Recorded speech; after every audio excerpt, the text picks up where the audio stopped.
দেশে ছিনতাই, চাঁদাবাজি ও ডাকাতির মতো ঘটনা উদ্বেগজনক হারে বেড়ে যাওয়ার পেছনে ছাত্রলীগ অনেকাংশে দায়ী। নিষিদ্ধ ঘোষিত সংগঠনটির মাস্টারমাইন্ডরা পরিকল্পিতভাবে রাজধানী ঢাকা সহ বিভিন্ন স্থানে পেশাদার অপরাধীদের নানা পন্থায় মাঠে নামাচ্ছে। অনেক ক্ষেত্রে নিজেরাও যুক্ত হচ্ছে। এসব কর্মকাণ্ড পরিচালনা করতে ব্যবহার করা হচ্ছে হোয়াটসঅ্যাপ ও মেসেঞ্জারের মতো মাধ্যম। গোয়েন্দা সংস্থার অনুসন্ধানে সম্প্রতি এমন চাঞ্চল্যকর তথ্য সামনে এসেছে। জানা গেছে, অপরাধীদের ধরতে তৎপরতা বাড়াচ্ছে আইন শৃঙ্খলা রক্ষাকারী বাহিনীর সদস্যরা। তালিকা প্রণয়ন সহ খতিয়ে দেখা হচ্ছে ৫ ধরনের তথ্য।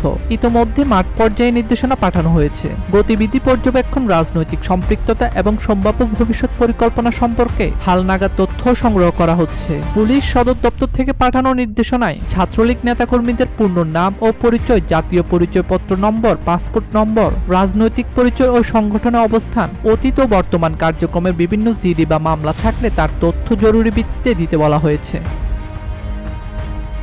বৈষম্য বিরোধী ছাত্র আন্দোলন চলাকালে হত্যা চেষ্টা মামলা সহ বিভিন্ন অভিযোগ, অসংখ্য মামলায় আওয়ামী লীগ নেতাকর্মীদের অনেক নেতাই গ্রেপ্তার হয়েছেন। তবে হাতে গোনা কয়েকজন ছাত্রলীগ নেতাই গ্রেপ্তার হয়েছেন। গোয়েন্দা তথ্য বলছে, আত্মগোপনে থাকা ছাত্রলীগ নেতাকর্মীরা সংগঠিত হয়ে দেশে অস্থিতিশীল পরিস্থিতি তৈরির চেষ্টা করছে। গণ অভ্যুত্থান পরবর্তী সময়ে কিছুদিনের মধ্যে পরিস্থিতি স্বাভাবিক হয়ে আসে, কিন্তু ১ মাস ধরে হঠাৎ করে সামাজিক অস্থিরতা বেড়ে গেছে। রাজধানীর ঢাকা সহ বিভিন্ন স্থানে ছিনতাই, ডাকাতির মতো ঘটনা বেড়ে চলেছে। তবে এসব অপরাধীর বেশিরভাগ পরিকল্পিত এবং এর পেছনে ছাত্রলীগ নেতাকর্মীদের হাত রয়েছে।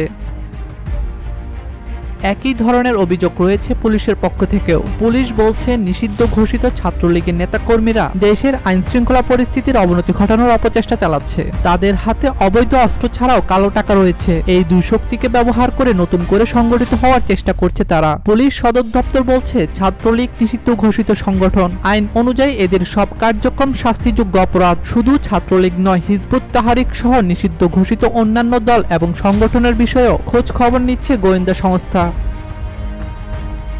অভিযোগ রয়েছে, এর মধ্যে আত্মগোপনে থাকা সংগঠনটির নেতাকর্মীদের অনেকেই দল পাল্টাতে শুরু করেছেন। বিভিন্ন রাজনৈতিক দল, সংগঠনে আশ্রয় খুঁজছেন তারা। এর বাইরে আত্মগোপনে থাকাও নানা উপায়ে সংগঠিত হওয়ার চেষ্টা করছেন বলে তথ্য পাওয়া গেছে। এদিকে পুলিশের সাবেক আইজিপি মোহাম্মদ নুরুল হুদা বলেন, রাষ্ট্রের জন্য কেউ হুমকি স্বরূপ হলে পুলিশ তালিকা করবে, ব্যবস্থা নেবে। এটাই খুব স্বাভাবিক। শুধু কোনো দলের জন্য নয়, যে কোনো নিষিদ্ধ সংগঠনের জন্য এটাই প্রযোজ্য।